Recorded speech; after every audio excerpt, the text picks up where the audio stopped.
Afin de réaliser une crème bavaroise au nougat, pour la première partie de la recette, nous avons besoin de lait entier, de miel, de pâte de nougat, de jaune d'œuf, de chocolat ivoire et de gélatine. Disposez dans une russe le lait et la pâte de nougat qui va réellement apporter une singularité à la crème. Ajoutez les jaunes d'œuf, puis le miel.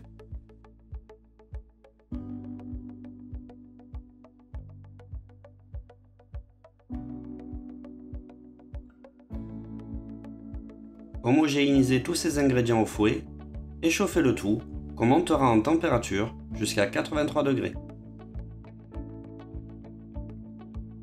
La crème bavaroise est une crème dérivée qui est en définitive une crème anglaise collée à la gélatine, additionnée après refroidissement de crème fouettée. Menez la cuisson en vannant la crème, c'est-à-dire en effectuant un 8 à l'aide de la spatule exoglace à l'intérieur de la russe. Spatule exoglace qui sera privilégiée afin de ne pas générer trop de bulles. Au niveau HACCP et plus généralement de l'hygiène, il est important de maîtriser le protocole. Pour éviter tout risque bactériologique, on peut privilégier l'utilisation de jaune d'œuf pasteurisé, qu'on appelle ovoproduit, à l'instar d'œufs coquilles qui peuvent présenter un risque de contamination si la manipulation des œufs n'est pas conforme. La cuisson de la crème anglaise est très délicate et peut engendrer une crème totalement inconsommable si elle est mal réalisée.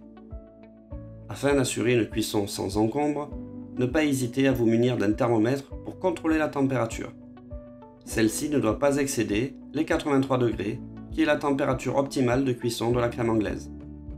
Au-delà de cette température, il y a un risque de coagulation non désirée des jaunes d'œufs, que l'on appelle la flocculation. Il faut donc absolument contrôler la température de la crème anglaise, et donc de la cuisson. On doit également observer les changements de consistance de la crème. On dit qu'on cuit la crème à la nappe. La crème anglaise est une des crèmes les plus fragiles en pâtisserie. Il faut donc assurer un protocole dans des conditions d'hygiène strictes. La crème arrive bientôt au terme de sa cuisson et il sera nécessaire de lui porter une attention particulière. Feu éteint, intégrez le chocolat ivoire et la gélatine.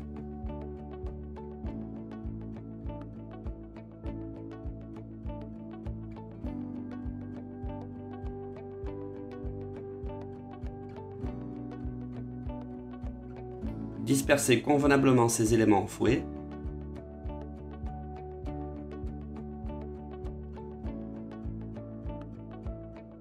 Débarrassez la crème dans une calotte.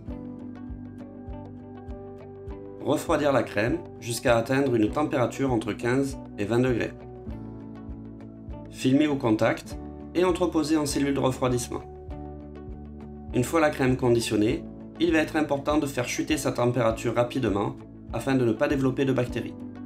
Nous allons donc l'entreposer en cellule de refroidissement afin de faire chuter rapidement cette température. Le refroidissement est réellement une étape cruciale qu'il convient de maîtriser pour assurer une crème anglaise parfaitement conforme. Pendant le refroidissement, montez une crème fouettée en maintenant une crème très souple et réservée. À 15-20 degrés, on observe une consistance semi-épaisse caractéristique. Lissez la crème à l'aide d'un fouet.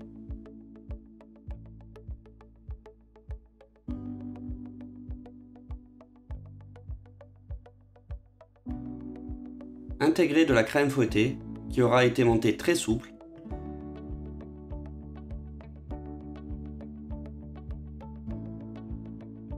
L'avantage de monter les crèmes comme cela est l'incorporation qui sera facilitée et pourra se faire au fouet.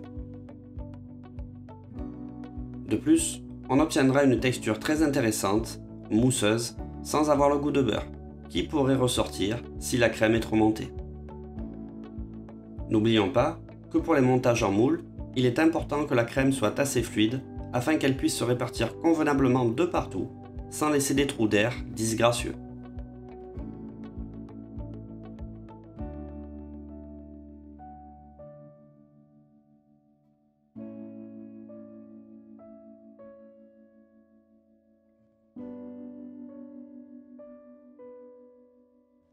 Une fois prête, utilisez rapidement.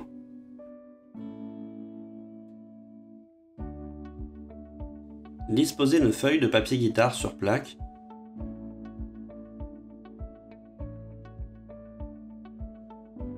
Coulez la crème bavaroise au nougat dans un cercle à tarte de 14 cm de diamètre.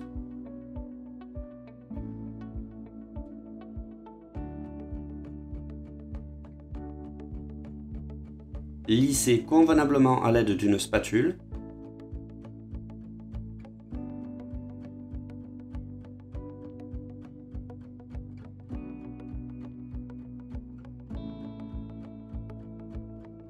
Entreposez en surgélation pour bloquer et faciliter le démoulage.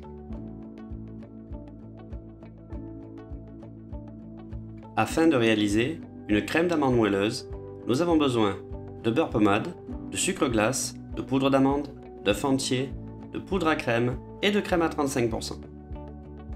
La première étape de la fabrication de la crème réside en un crémage, c'est-à-dire en travaillant uniquement deux produits, le beurre pommade et le sucre glace, jusqu'à obtention d'une couleur crème. Il est très important que le beurre soit bien pommade avant d'ajouter le sucre glace. C'est effectivement une des clés de la réussite de la crème d'amande. Si le beurre n'est pas bien pommade, on retrouvera des grains de beurre dans la préparation. Inversement, si le beurre est fondu, l'appareil ne ressemblera plus du tout à une crème. Pour cette recette, on pourrait également utiliser du sucre semoule, mais le sucre glace permet d'obtenir une crème très lisse.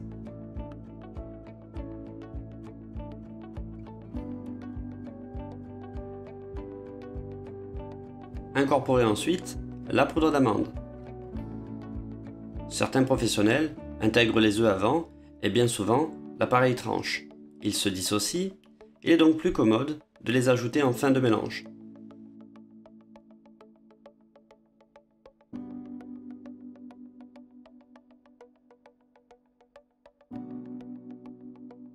Intégrer ensuite les œufs entiers petit à petit, ce qui nous permettra de bien émulsionner l'appareil.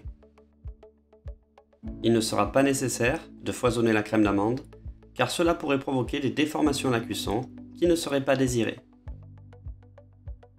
Pour mes mots, foisonner, c'est la capacité qu'a un appareil ou une substance à capter de l'air et prendre du volume.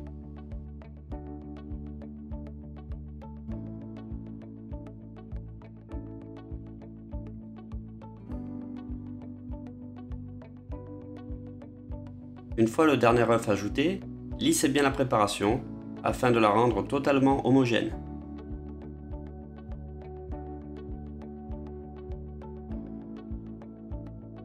La crème d'amande est considérée comme une crème de base en pâtisserie et servira dans de multiples préparations.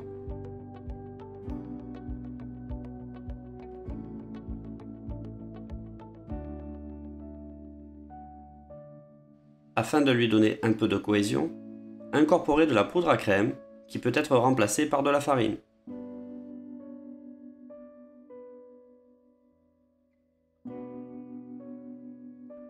Pour mes mots, la poudre à crème est un amidon de maïs additionné d'un colorant et d'un peu de vanille.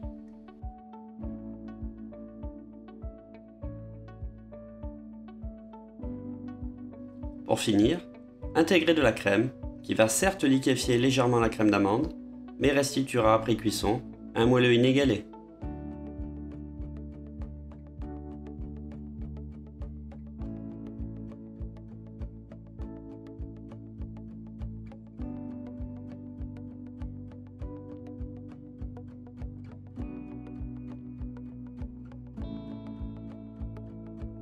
Après avoir réalisé une pâte sucrée, abaissez et foncez dans un cercle à tarte de 18 cm de diamètre.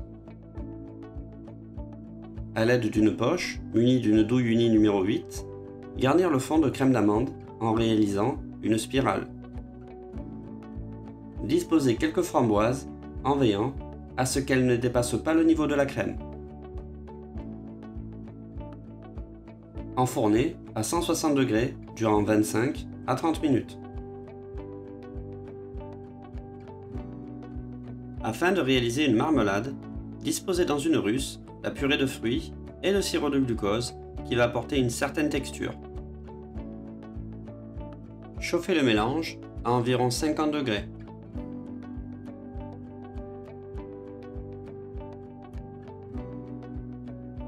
Mélangez la pectine NH au sucre semoule. Il est toujours important de mélanger le sucre semoule à la pectine et de les verser en puits afin d'assurer une bonne répartition. La pectine NH est considérée comme un épaississant d'origine végétale qui va donner une certaine consistance, un peu plus épaisse, un peu comme un confit. Contrairement à la gélatine, elle ne formera pas de gel.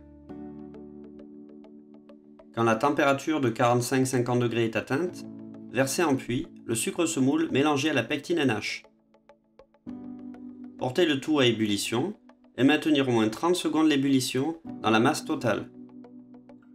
Les marmelades sont utilisées en pâtisserie pour renforcer le côté fruit. On peut les utiliser pour garnir des fonds de tarte, des biscuits, des viennoiseries, fourrer des fruits et pour apporter certains éléments de finition dans des desserts à l'assiette.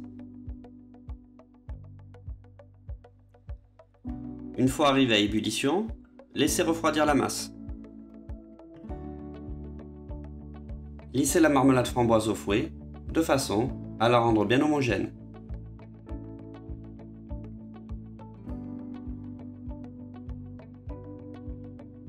Étalez une couche directement sur la tarte de façon à renforcer le côté fruit. Égalisez la marmelade à l'aide d'une spatule.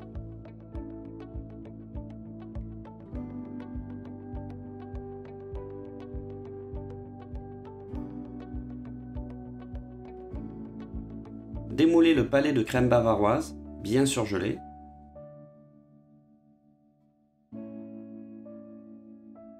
Floquez-le à l'aide d'un appareil à flocage velours ou à l'aide d'une bombe à spray velours. Le palais doit être parfaitement surgelé afin que le flocage soit réussi. En effet, c'est réellement là que le flocage rendra son plus bel effet. Positionnez le palais de crème bavaroise bien au centre de la tarte.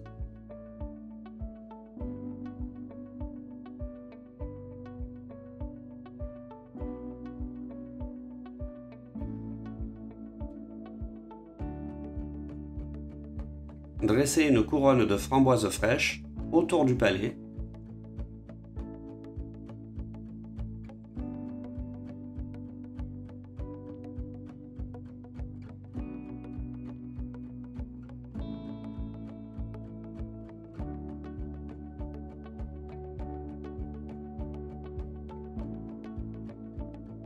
Agrémentez de fraises.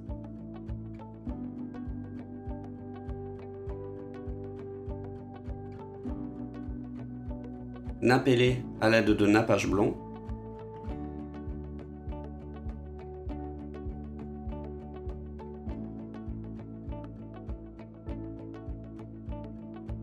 Intégrez des framboises saupoudrées de sucre neige.